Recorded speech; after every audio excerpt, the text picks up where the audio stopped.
as you listen, because you will not hear the recording a second time. Listen carefully and answer questions 1 to 5.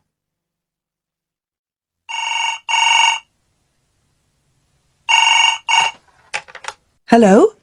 Oh, hello. I'm ringing about the advertisement in yesterday's newspaper. The one for the bookcases. Can you tell me if they're still available? We've sold one, but we still have 2 available. Right. Can you tell me a bit about them? Sure. What do you want to know? Well, I'm looking for something to fit in my study. So, well, I'm not too worried about the height, but the width's quite important. Can you tell me how wide each of them is? They're both exactly the same size. Let me see, I've got the details written down somewhere. Yes, so they're both 75 centimetres wide and 180 centimetres high. Okay, fine. That should fit in okay. And I don't want anything that looks too severe. Not made of metal, for example. I was really looking for something made of wood. That's all right.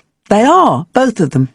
So, are they both the same price as well? No, the first bookcase is quite a bit cheaper. It's just £15. We paid £60 for it just 5 years ago, so it's very good value. It's in perfectly good condition. Well, they're both in very good condition, in fact. But the first one isn't the same quality as the other one. It's a good sturdy bookcase. It used to be in my son's room, but it could do with a fresh coat of paint. Oh, it's painted. Yes, it's cream at present. But as I say, you could easily change that if you wanted, to fit in with your colour scheme. Yes, I'd probably paint it white if I got it. Let's see, what else? Oh, how many shelves has it got? 6. 2 of them are fixed, and the other 4 are adjustable, so you can shift them up and down according to the sizes of your books. Right, fine. Well, that certainly sounds like a possibility. Before you hear the rest of the conversation, you have some time to look at questions 6 to 10.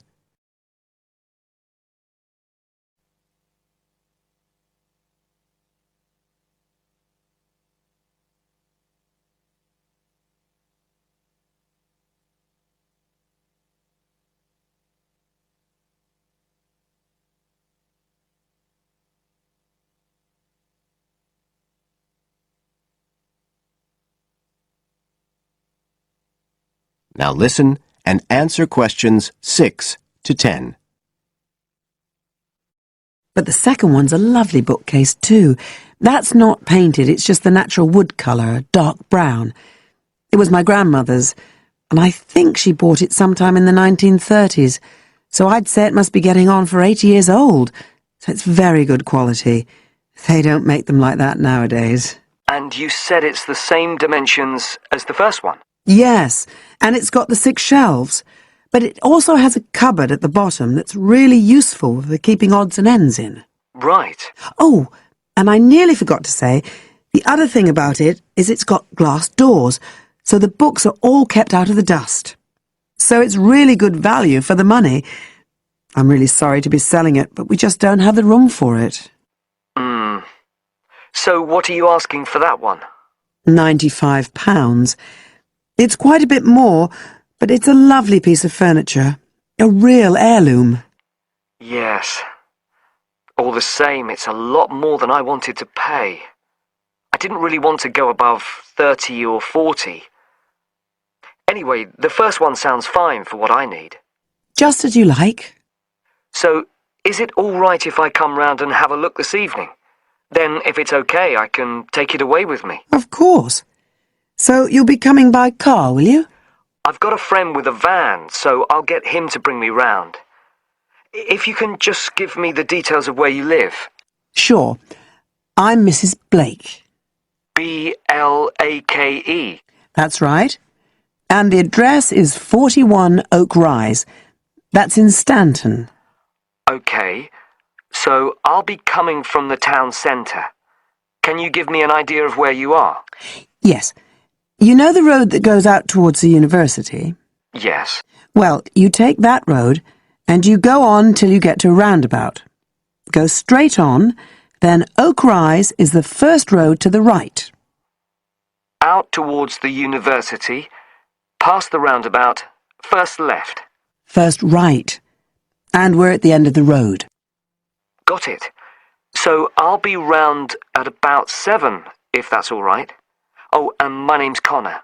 Connor Field. Fine. I'll see you then, Connor. Goodbye. Goodbye.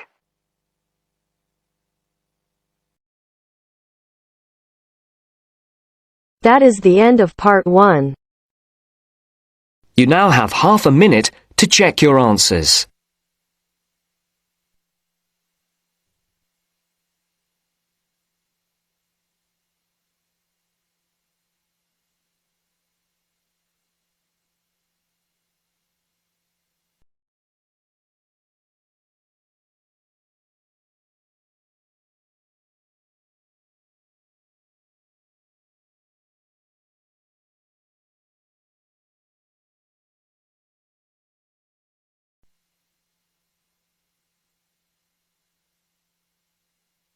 Now turns to part 2.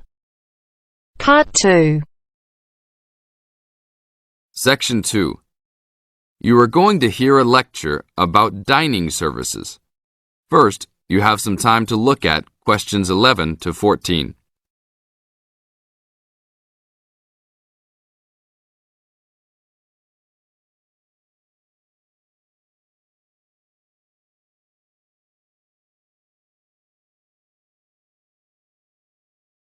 Now listen to the tape and answer questions 11 to 14.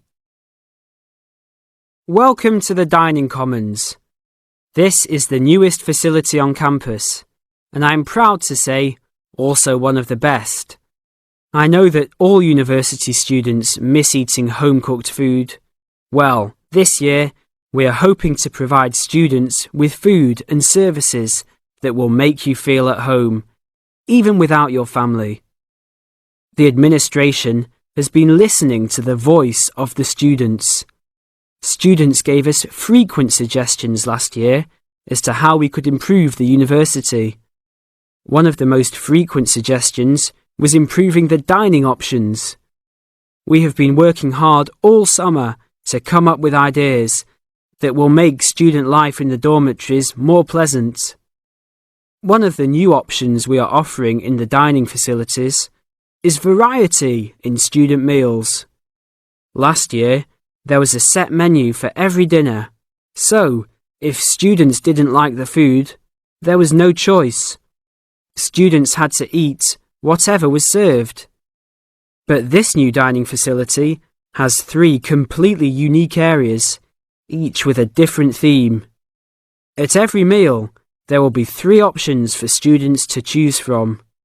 For example, there might be Italian food at station number 1, which might consist of pizza and pasta.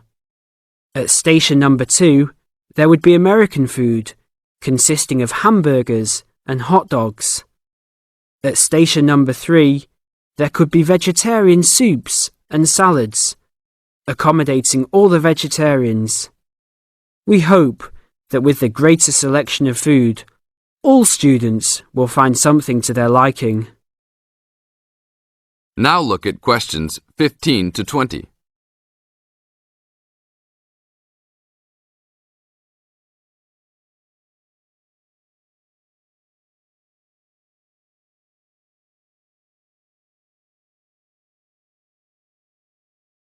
Now listen to the tape and answer questions 15 to 20. Not only will students have more options, the food will also be better. Each section of the facility will have a head chef. These are real chefs that have been trained in culinary school and have been hired specifically by the school to work in the dining facilities. All of the chefs have a speciality.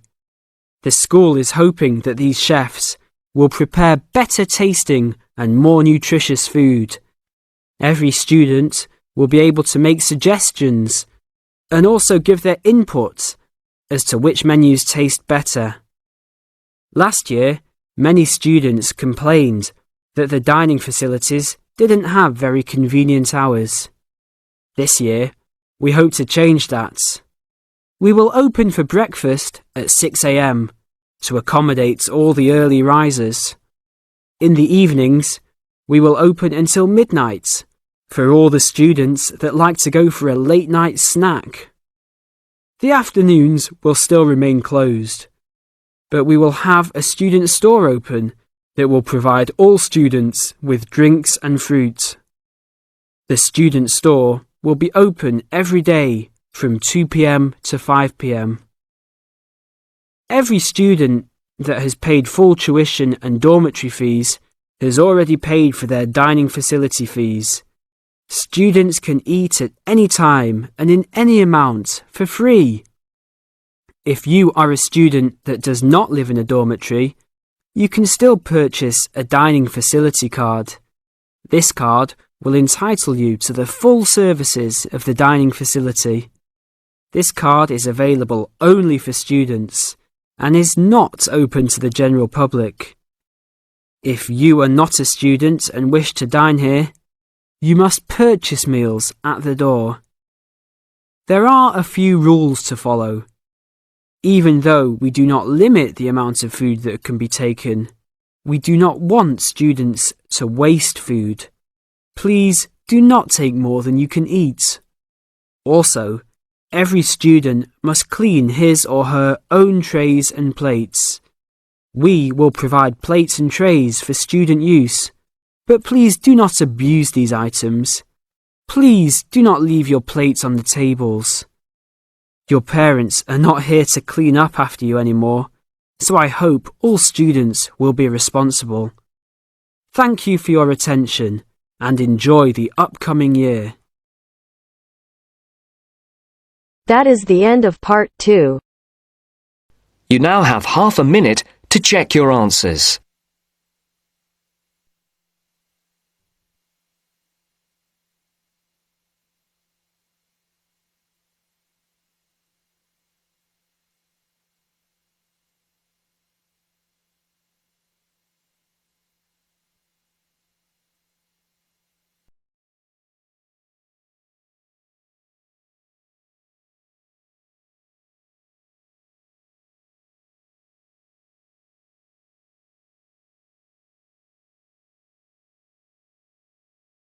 Now turns to part 3. Part 3. You will hear a conversation about shopping. Masahiro is an international student who has just arrived from Japan, and Anna and Will are doing some shopping with him. You have some time to read questions 21 to 26 first.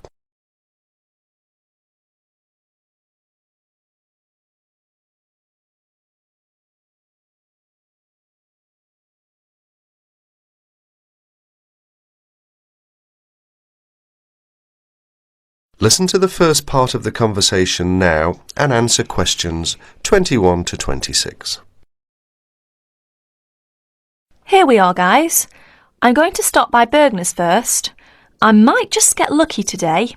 Who knows? Some of their dresses might be on sale. Bergner's? It's a fairly well-known department store, sort of like Penny's. They've got some quality stuff. Do you want to check it out? Why not? I need to get something for Lisa's birthday. She's into name brands. Any suggestions? A Gucci handbag or a Calvin Klein t-shirt might be nice. Designer perfume is another option. Which reminds me, I have a 15% discount coupon for Learners and Pennies. I hardly ever shop at Learners. I'm not that big on women's clothing. I rarely shop at Pennies. So go ahead and use the coupon if you can. Here they are. Thanks a lot, Will. That's really very thoughtful of you. My pleasure, ma'am. Oh no, I was supposed to give Liz a buzz an hour ago. Hope I have a quarter.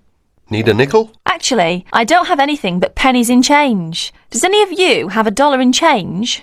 Sorry, I don't, but I do have 35 cents on me. Will that be okay for the phone call? Great. I really appreciate it. I'll make it quick. Do you guys want to go ahead? We'll wait. Just don't forget us. I won't. Why don't we just meet here in 30 minutes? Sounds good. I guess I'll just look around. Can I help you, sir? No thanks, I'm just looking. Well, just out of curiosity, how much is that necklace? $29.99. Really? My sister's birthday is tomorrow. She loves jewellery. I just wasn't sure I could afford it. You'll find that a lot of our stuff is amazingly affordable. Well, that's certainly nice to know. I'll take it. It's a good choice. I'm sure she'll love it. Let's hope so. Cash or charge, sir? Charge, please. Do you accept Discoverer? Yes, we do. Great.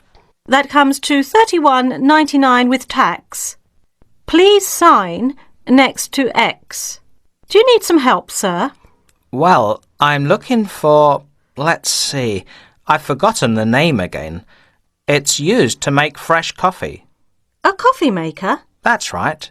Well, we have a few in kitchenware, which is upstairs. Thank you. You're welcome. Oh, there you are, Masahiro. What did you get? Just a simple coffee maker. Good choice. And you, Will? Find anything interesting? A necklace for Stephanie's birthday. Lucky her. Did you get anything? Just a couple of silly earrings that I liked. I did a lot of window shopping. That can't hurt. True. Well, do you guys need anything else from this place? One last thing. Oh no, I've forgotten what you call it. Just describe it and we'll probably figure out what it's called. It's a crystal container for flowers with long stems. I need to get one for my mum. Oh, a vase. That's it. They should have a bunch in giftware. Let's go to get one. I'm going to have to stop by Jewel on my way home. Is that okay with you guys?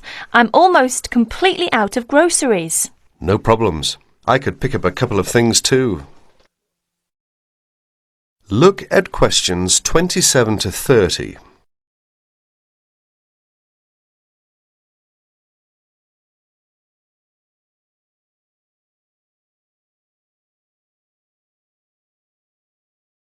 Now you will hear the rest of the conversation. As you listen, answer questions number 27 to 30. Hi, Masahiro. How's it going? Fine, I guess. How about you? Busy? Guess who's coming our way? Hi guys, what's up? Nothing much. We just ran into each other. That's nice. So, Mashiro, how's the coffee maker working? Actually, it doesn't work well. It was a waste of money. I guess I should have shopped around for a good one. Why don't you take it back? I'd like to, but I've misplaced the receipt. Well, if it's any consolation, my shopping wasn't all that great either. I wish I'd never bought Stephanie a necklace. Just last night she was telling me how she wished she had Liz Taylor's new perfume. She did not like my gift at all. That makes 3 displeased shoppers. Guess what? The camera I bought and shipped to Mike just this morning is now on sale. It's a pity that I bought it then. Then again, I guess I shouldn't complain. It was a good buy, even though I didn't get the best deal on it. Anyway, Masahiro, I suggest you look for that receipt and just go to the complaints department and say, I'd like to exchange this, please. It's as simple as that. And Will, it's not too late for you to ask for a refund. That is the end of part 3. You now have half a minute to check your answers.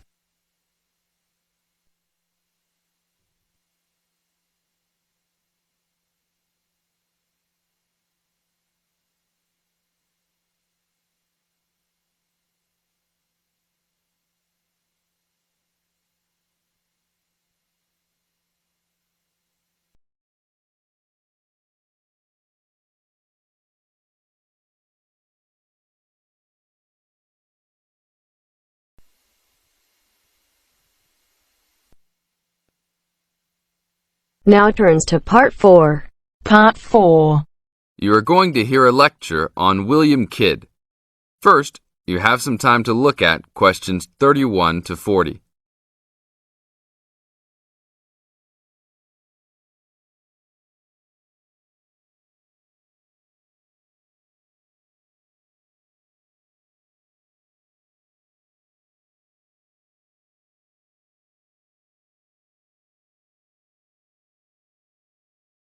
Now listen to the tape and answer the questions. A Pirate Story, William Kidd. William Kidd, who was better known by the name Captain Kidd, was a 17th century British privateer and semi-legendary pirate who became celebrated in English literature as one of the most colourful outlaws of all time. Fortune seekers have hunted his buried treasure in vain through succeeding centuries. Kidd's early career is obscure. It is believed he went to sea as a youth. After 1689, he was sailing as a legitimate privateer for Great Britain against the French in the West Indies and off the coast of North America. In 1690, he was an established sea captain and shipowner in New York City, where he owned property. At various times he was dispatched by both New York and Massachusetts to rid the coast of enemy privateers. In London in 1695, he received a royal commission to apprehend pirates who molested the ships of the East India Company in the Red Sea and in the Indian Ocean. Kidd sailed from Deptford on his ship, the Adventure Galley, on February 27, 1696, called at Plymouth, and arrived at New York City on July 4th to take on more men. Avoiding the normal pirate haunts, he arrived by February 1697 at the Comoro Islands off East Africa. It was apparently some time after his arrival there that Kidd, still without having taken a prize ship, decided to turn to piracy. In August 1697, he made an unsuccessful attack on ships sailing with mocha coffee from Yemen, but later took several small ships. His refusal 2 months later to attack a Dutch ship nearly brought his crew to mutiny, and in an angry exchange, Kidd mortally wounded his gunner, William Moore. Kidd took his most valuable prize, the Armenian ship Quetta Merchant, in January 1698, and scuttled his own unseaworthy Adventure Galley. When he reached Anguilla in the West Indies, April 1699, he learnt that he had been denounced as a pirate. He left the Quetta Merchant at the island of Hispaniola, where the ship was possibly scuttled. In any case, it disappeared with its questionable booty, and sailed in a newly purchased ship, the Antonio, to New York City, where he tried to persuade the Earl of Bellomont, then colonial governor of New York, of his innocence. Bellomont, however, sent him to England for trial, and he was found guilty, May 8th and 9th, 1701, of the murder of Moore and on 5 indictments of piracy. Important evidence concerning 2 of the piracy cases was suppressed at the trial, and some observers later questioned whether the evidence was sufficient for a guilty verdict. Kidd was hanged, and some of his treasure was recovered from Gardiner's Island off Long Island. Proceeds from his effects and goods taken from the Antonio were donated to charity. In years that followed, the name of Captain Kidd has become inseparable from the romanticized concept of the swashbuckling pirate of Western fiction. Among other stories concerning caches of treasure he supposedly buried is Edgar Allan Poe's The Gold Bug. That is the end of part 4.